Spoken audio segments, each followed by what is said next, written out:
যদি কেউ আপনাকে ভরসা করে এমন কিছু কথা বলে, যে কথাগুলো সে চায় না আপনি ছাড়া এই পৃথিবীতে আর কেউ জানুক, তার সেই কথাগুলো, গল্পগুলো, অনুভূতিগুলো আর 5 জায়গায় বলে বেড়ানোর মধ্যে কোনো সুস্থ মানসিকতার পরিচয় নেই। কারোর গোপনীয়তা নিলাম করার কোনো বাহানা হয় না।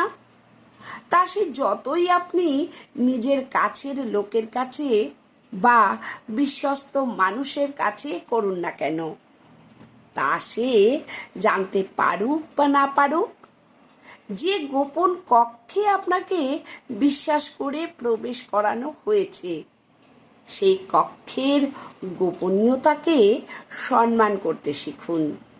মানুষ হয়ে জন্মেছেন, মানুষের মতো কাজ করুন। মাইকের কাজ মাইককে করতে দিন।